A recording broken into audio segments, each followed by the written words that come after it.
3 and they have armor. 80 broke armor. Yep, I also hit him for like 20. Hit him for 160. Down him.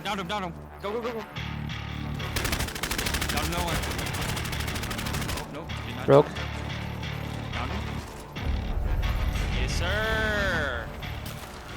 Yes, sir. 60. 30.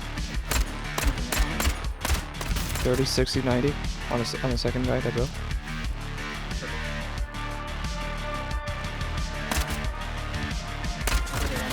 Down him. I'm not on you yet. Back up if you need to. Ah, he's super lit.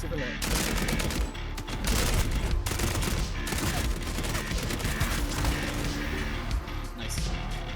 Hello everyone, and welcome back to our weekly video. This wasn't the video I had planned to make this week, but with the limited time that I have to put something together, I'll have to wait for next week to release what I actually had planned.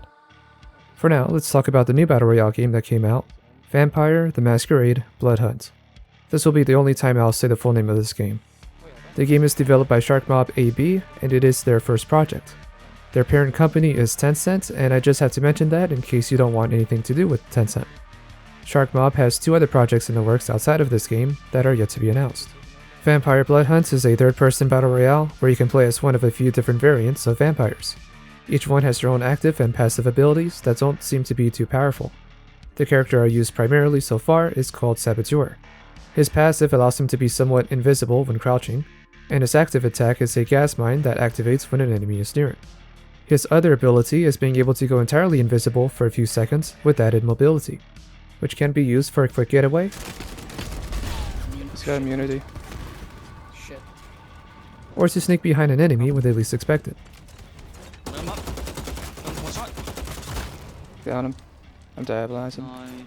As you can kind of tell by that loadout of perks, there's not one ability there that does insane damage on its own. This is a fast-paced run-and-gun type of game with a big emphasis on movement, where you have to use all of your abilities to your advantage.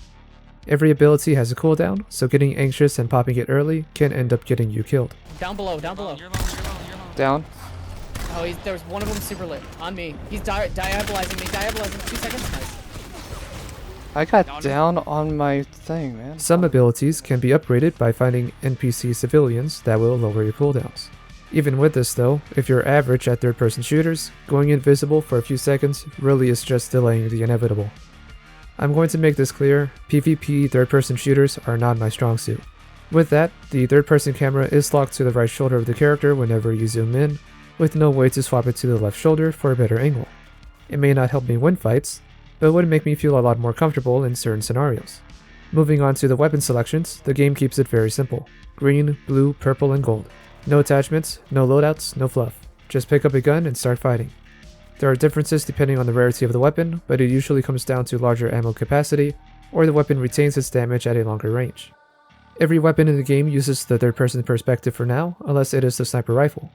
There is also a marksman rifle available, but that doesn't allow you to scope in. There's no real recoil management that needs to be done either. The weapon hits wherever you're aiming. So if you're already well versed in third-person shooters, you should feel right at home playing this game. The health in this game goes by very quick, and unlike other battle royales, the majority of your health is actually your base health, but the only way to improve it is by finding and equipping armor, which you can only use one plate at a time. Luckily, there is a healing character called Siren, who can also heal anyone in your group, so long as you're close enough to them. And if there is a downed enemy, you can use the equivalent of a finisher on them to get back to full health. So there are plenty of ways to regain health, you'll just have to time it right and hope they don't see you. Lastly, I'll talk about the map. I have mixed feelings about the layout.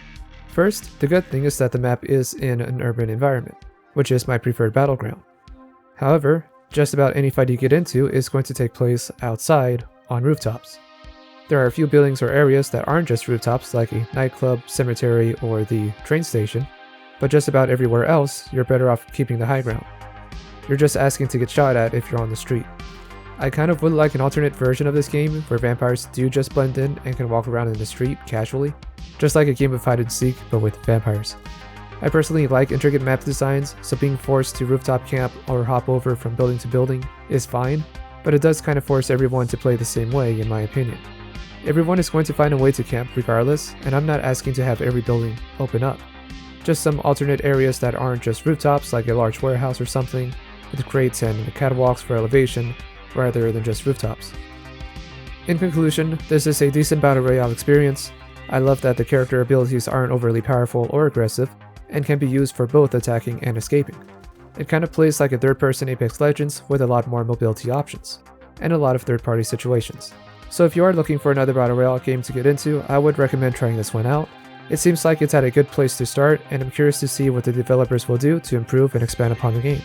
Let me know what you guys think about it and if there's anything I missed. Also shout out to Ziznia for providing me some footage of better gameplay than what I can provide. And until then, I am Mr. Rain, and I will see you next time.